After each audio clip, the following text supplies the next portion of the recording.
Hey, good morning. I'm Patricia Murphy. It's Wednesday. This is Seattle Now. The Trump administration recently re-upped its commitment to finding root causes and treatment for autism spectrum disorder. Federal officials have called a recent rise in autism diagnosis tragic and an epidemic. We'll hear from local autism advocates who are taking on these statements at a comedy event. But first, let's get you caught up.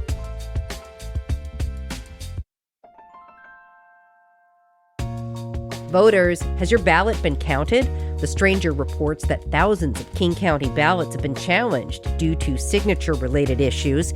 If you put contact information on your ballot or signed up for ballot tracking and there's a problem, King County Elections will likely reach out to you. But maybe double-check online to make sure your ballot was counted. You can do that through the King County voter portal. Attention drivers, it's that time of year again. Seattle parking rates changed this week. Transportation officials adjust rates about 3 times a year in an effort to keep a space or two open on every block. Parking rates in most neighborhoods will stay the same. In some places, you might see an increase or a decrease of 50 cents an hour. For example, rates have increased in Pioneer Square, but they've dropped in Green Lake. You can look forward to another rate change in the spring. And a new study from the University of Washington suggests not only that AI is biased in hiring, its bias also influences humans. Previously, UW researchers found biased hiring decisions in large language models like ChatGPT. This time, they tested how hiring managers responded to suggestions from AI models with a racial preference. In most cases, people mirrored AI's bias. The study suggests a need to regularly train hiring managers about implicit bias and to question AI. Check back for more headlines on tonight's episode of Seattle Now.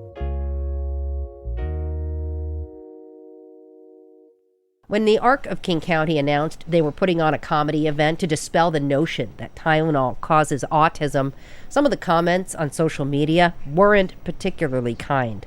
One person wrote, as if the autistic community appreciates this sort of mockery. And I just wanted to say to that person, we really appreciate the concern, and as autistic people, we can't tell if we're being mocked or not. So it's, I wouldn't worry too much about it. That's Zach Sadiq from the ARC and the MC for the night. He's reading comments on stage at the ARC's Tylenol PM, as in pre-meltdown stand-up comedy event. The late October crowd packed into the Shanghai Room inside Greenwood's North Star Diner.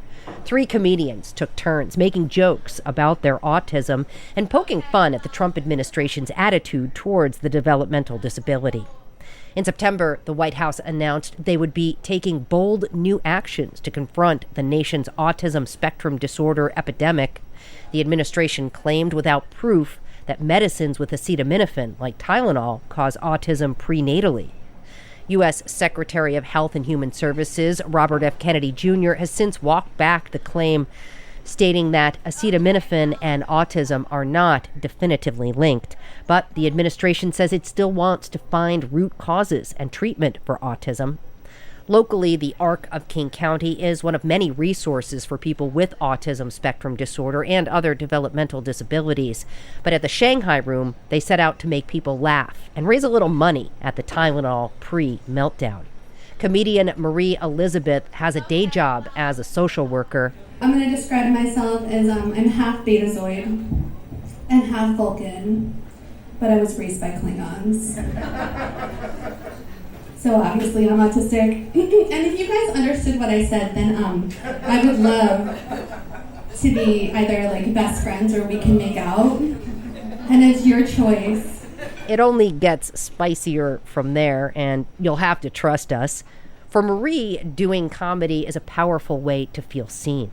One of the things that I encounter all of the time as a social worker is people that feel like they don't belong in the world, that the world doesn't want them.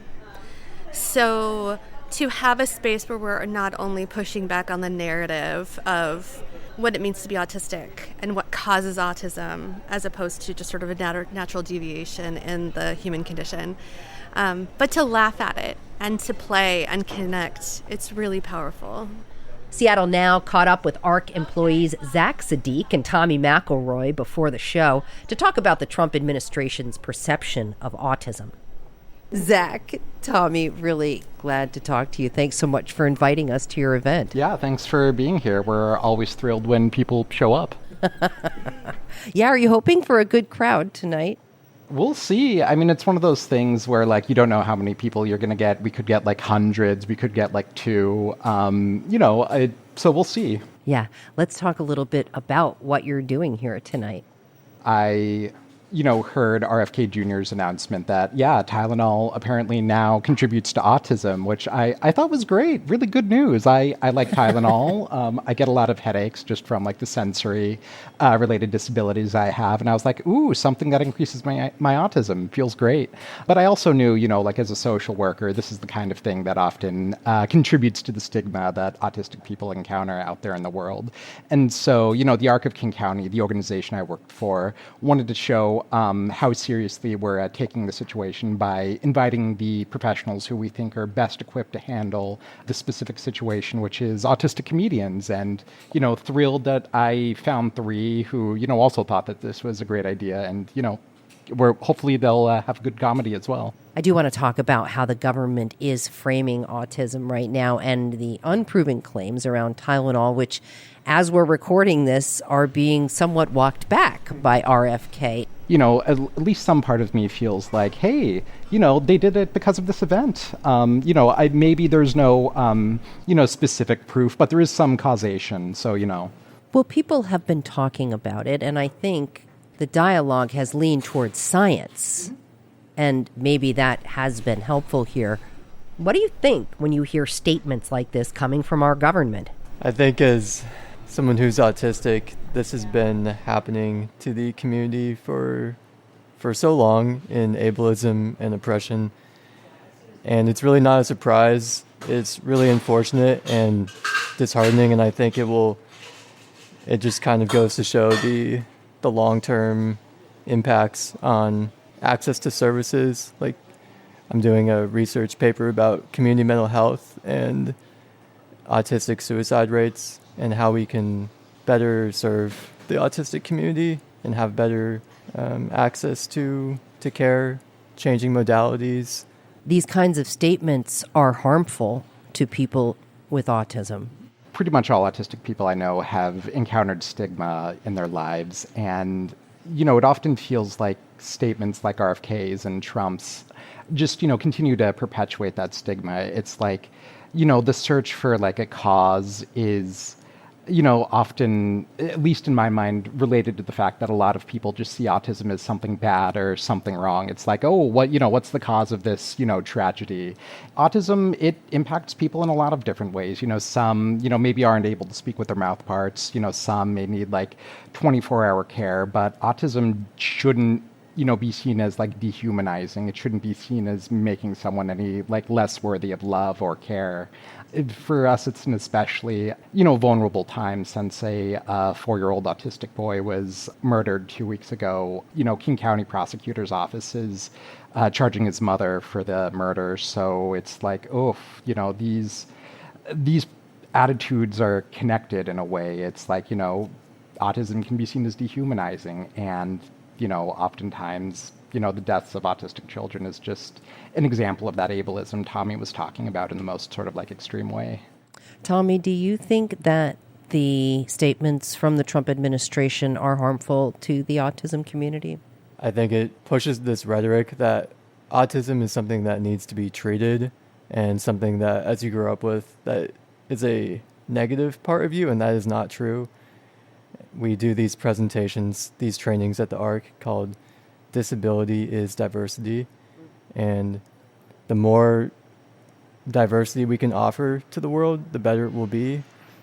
And I really hope that, events like this, while small, it's just a really good time to have people come together and laugh through these hard times and to spread more awareness around autism as diversity. Do you feel like you have to dispel misconceptions? Yes, all the time. Working in the community with youth experiencing crisis, oftentimes I worked with autistic youth, and a lot of the schools and even parents have a certain view, an ableist view on autism, and it's an opportunity to remind them that it's not something that needs to be treated. It's something to be celebrated and something that needs just different supports. You know, the research says autistic people face like negative implicit bias from other people around us, whether or not they know we're autistic or not. And so there's a lot of like judgments and assumptions made about us. You know, oftentimes for, you know, autistic men, the perception is like, oh, we're creepy or we're weird or strange or there's just something uncomfortable about us. And, you know, like since I'm a white dude, I can usually live with that. But like I know a lot of like BIPOC autistic folks, especially like Black autistic men, where, you know, their traits of autism are seen as like dangerous or threatening, and oftentimes they might get like the police called on them, for example. And so intersectionality plays a big part in your experience of autism, and all of us are just looking for the same thing other people are looking for, you know, love, belonging, companionship, a community. And you know, just historically, we've been thought of as like very similar to like a disease or a deficit, and autism isn't a disease. It's not like COVID or cancer. There's just so much stigma we have to sort of like encounter on a daily basis. And you mentioned that suicidality is a problem. Yeah, the suicide rate, according to some of the research studies out there, is about 8 times greater than the general population. And then, you know, autistic people are, according to the research, you know, 2 to 3 times more likely to have like depression or generalized anxiety disorder.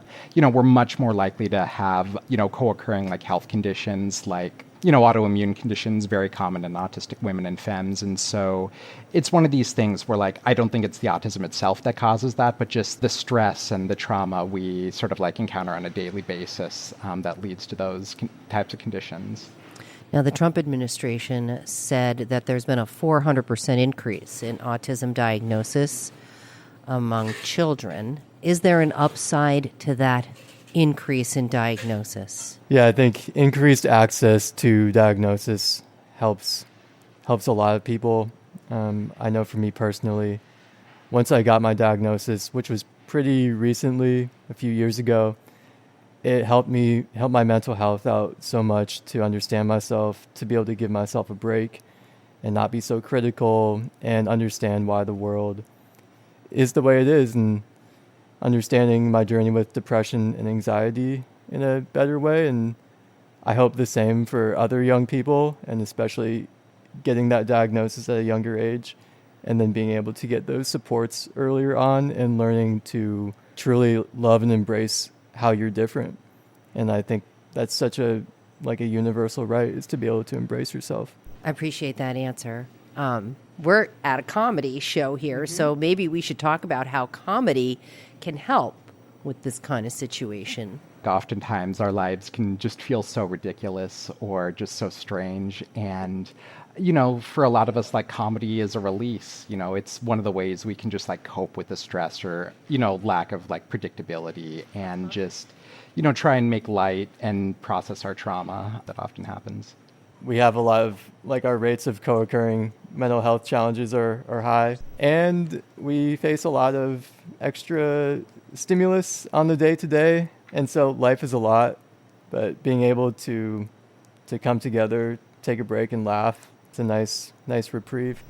Zach Sadiq and Tommy McElroy are with the Arc of King County. Really appreciate it, you two. Thanks again. Yeah, thank you.